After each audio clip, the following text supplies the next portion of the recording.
जय माता दी। ओम दुर्गाए नमः। नवरात्रि के 7वें दिन जो शक्ति पूजित होती है वह है माँ कालरात्रि। नाम सुनते ही हृदय में एक गहन रहस्य और भय का भाव उत्पन्न होता है। उनका स्वरूप अत्यंत उग्र, विकराल और दारुण है, किंतु उन्हीं के भीतर छुपा है ममता, करुणा और भक्त रक्षा का आश्वासन।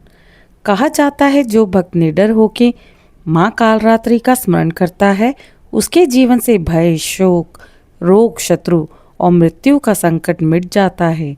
अब आइए सुनते हैं माँ कालरात्रि की एक पौराणिक गाथा जिसमें उनका जन्म, उनका अद्भुत स्वरूप, उनकी लीलाएं और दानव संहार की घटनाएं सम्मिलित है।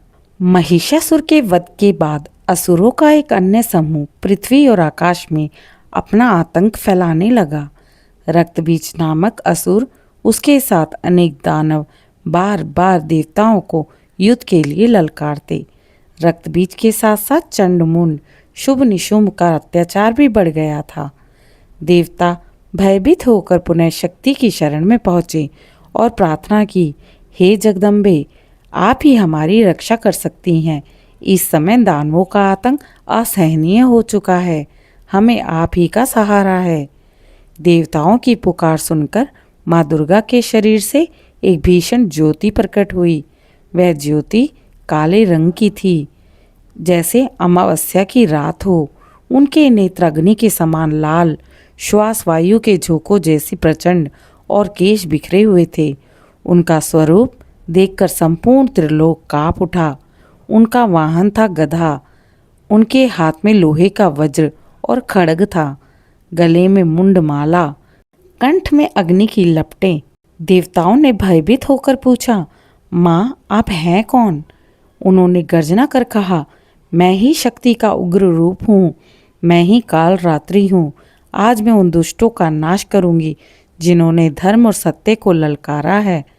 सबसे पहले माँ कालरात्रि ने चंड और मुंड असुरों को युद्ध भूमि में ललकारा। दोनों असुर अपनी विशाल सेना के साथ उन पर टूट पड़े। माँ ने प्रचंड गर्जना की, उनकी श्वास से अग्नि की ज्वालाएं निकलने लगी, धरती डोलने लगी, पर्वत कांपने लगे।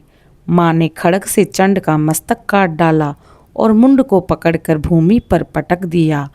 उनका वध कर माँ ने घोषणा की, अब मैं चामुंडा कहलाऊंगी। देवताओं ने जय माँ चामुंडा, जय माँ कालरात्रि का घोष किया। अब सबसे बड़ा संकट था रक्तबीज। उसके रक्त की एक एक बूंद भूमि पर गिरते ही नया असुर जन्म ले लेता था। युद्ध भूमि में जब देवीगण उससे लड़ती रहें तो उसके रक्त की बूंदें चारों ओर गिरकर हजारों रक्तबीज उत्पन्न कर देती। देवता व्याकुल हो उठे, माँ अब क्या होगा, इसे तो कोई मार ही नहीं सकता।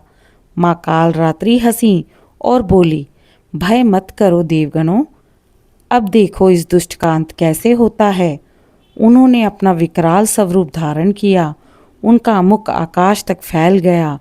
जैसे ही रक्तबीज पर वार किया गया और रक्त टपका, माँ ने अपने विशाल मुख से अपनी हर एक बूंद को पी लिया।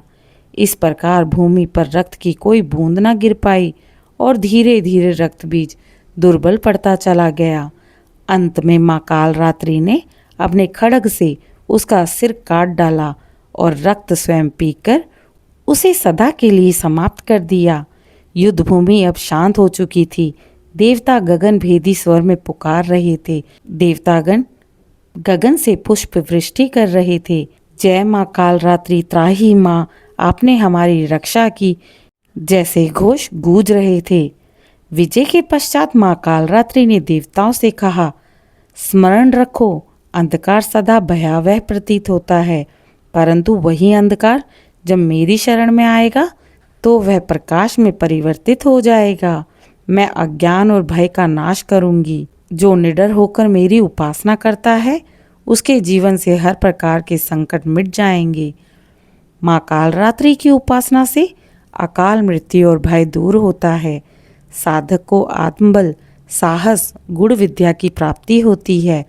भक्तों, वह साधक ग्रह दोषों से शांत होता है। जिनके जीवन में शत्रु और अदृश्य बाधाएं हों उन्हें माँ काल रात्रि की कृपा से मुक्ति मिल जाती है। ओम काल रात्रे नमः। हे माँ, आप काल की भी नाश करने वाली हैं।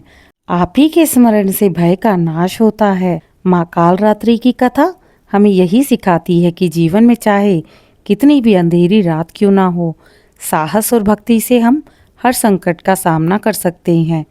नारी का उग्र स्वरूप संसार को यह संदेश देता है कि जब जब अधर्म बढ़ेगा तब तब शक्ति का प्रकट होना निश्चित है।